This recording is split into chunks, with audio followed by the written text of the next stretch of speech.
So we left off moving the spine, so I'm going to continue with that area and we'll move into downward dog today.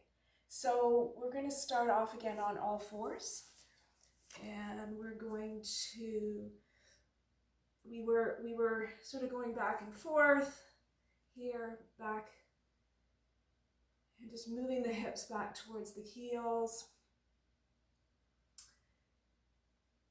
And so we'll just do that again.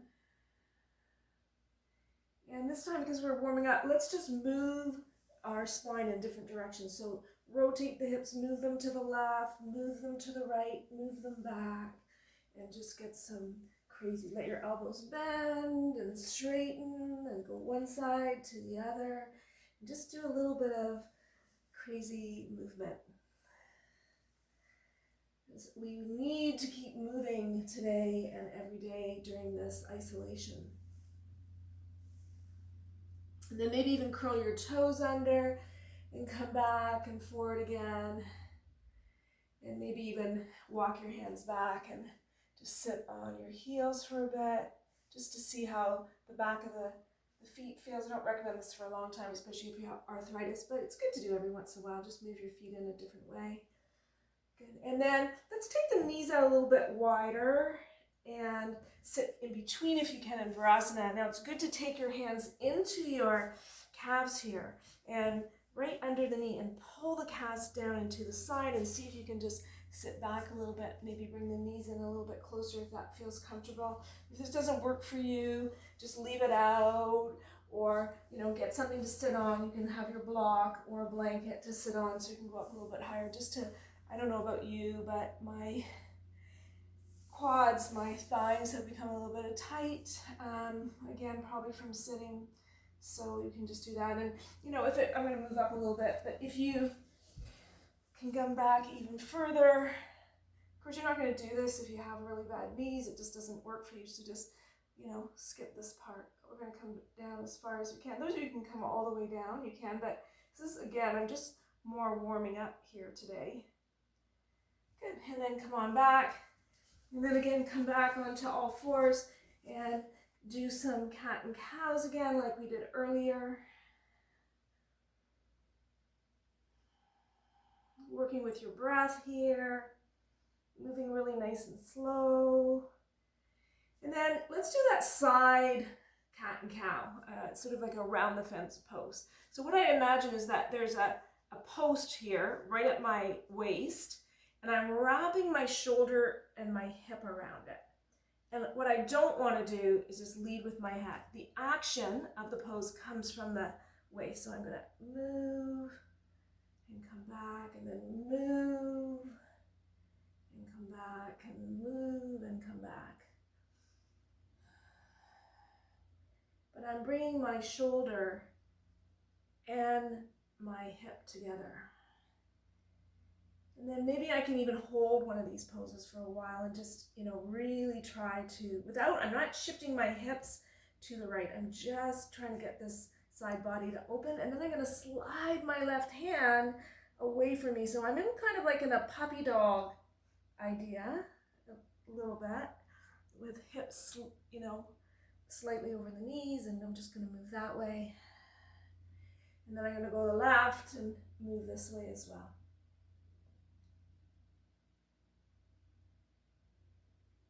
So that's kind of interesting.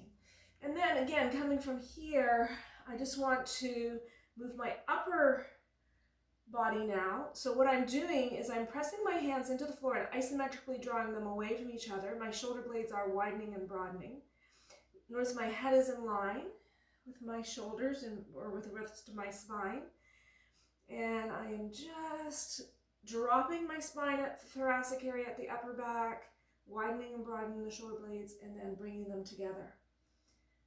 So I'm just using that upper body. And this is where my weakness is in my upper body, so I'm finding that even a few of these is quite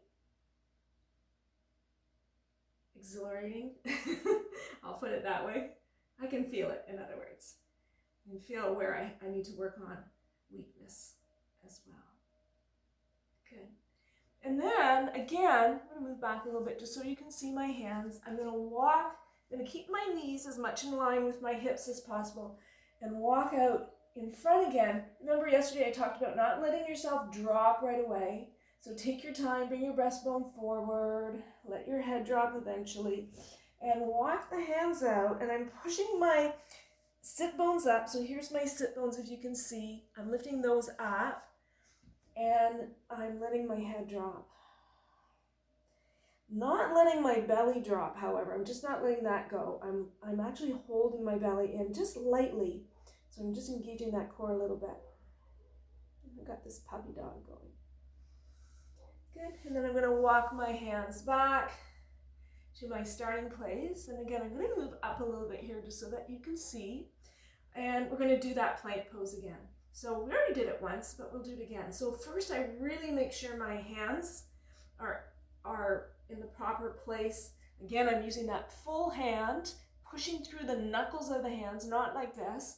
I'm distributing the weight equally on both, all through my hands. And I'm particularly pushing through the index finger, your first finger knuckle, and the thumb knuckle, because that influences how the shoulder responds. And then I'm going to take my left foot back, engage my core, bring my breastbone forward. So I'm already, all I have to do is lift up that other leg. I'm going to come into this plank, and from there I'm going to bend my knees and push all my weight back. So closer that your feet are together, the harder it might be for you. So you might want to take them just hip width apart. And again, I just went from my plank, I bend my knees, I lift the sit bones up, and I come back into a downward dog. Okay, and then I'm going to drop my knees and just see how my arms and my hands are. Your wrist should only be about 1 inch away from the mat at that, okay? So if I stay here more in a plank, then I'm not doing the downward dog. Okay, and again, I'm going to isometrically draw my hands away from each other. I'm going to make sure I'm activating all the muscles in my arms by pushing my knuckles into the floor. And this time I'm going to come up just by lifting my knees. Nothing else changes, just my knees. I'm going to keep my heels up high, lift my sit bones high, and come into that downward dog. Now I might extend my legs just like in the Supta Padangusthasana, the hamstring stretch. So my kneecaps come up, my thighs come back, my heels come down, and eventually I'm in this downward dog. So that may take you though a minute or two. You can see I'm even breathing heavy as I'm working on this. Okay, so, and then I'm just like, yeah, I can bend my knee one at a time. Let's come back into the plank. See if you have the right distance between your hands and your feet. Your butt should not be up in the air like this anymore. Your breastbone should be forward. And then I can come down onto my knees and come back. Take my knees wide, bring my toes forward and together, sorry, not forward. And I'm going to go back into downward facing Virasana, Adho Mukha Virasana. So, and I'm going to hang out here and see how my spine feels now. And then just for fun, let's walk our hands, as I always say in my classes, just for fun, we'll do this. We're going to walk out to the right. And as we walk to the right, we're going to draw our left hip bone, left crease in my thigh, back away from my hands. Then we're going to walk our right hand to our knee, and we're going to rotate. So you see I'm rotating towards you, looking at you. I'm going to rotate and get a little twist in here. And this is really good for me because I have a very tight under the armpit from surgery in the past. Okay, then I come back to the center. Don't forget, we're breathing in and out through the nose during this whole thing, and we're using our breath. So this is why we go slow. It might be a little bit more boring than whipping through a bunch of things, but you're really trying to feel your body. And you don't feel your body when you go fast. That's why people love fast yoga, because they don't have to feel what's going on. They don't have to feel that tightness or uncomfortable feelings or emotions. But we want to go slow. And then we're going to walk our left hand. You probably can't see that because it's not in view. Back towards the knee, and we're going to extend this right arm, and we're going to bring the right arm, the right hip away from that arm. So I'm really getting a stretch through my side body. This is where I'm feeling it, all through here. Good. And then I'm going to come back to the center, walk my hands up to sitting, and that's what we're going to do today. So you can practice that several times. There's that plank, there's the downward dog, there's a Virasana, there's a little bit of stretch of the quads. You can go back and do your hamstring stretch from yesterday, so you can link all these videos together to make one sort of really long practice. Okay, so have a great day today, and I can't say it enough, grateful for all of you. I miss you. I hope you're enjoying these videos, and I hope to see you in person soon and be able to give you a big hug and a kiss. Namaste.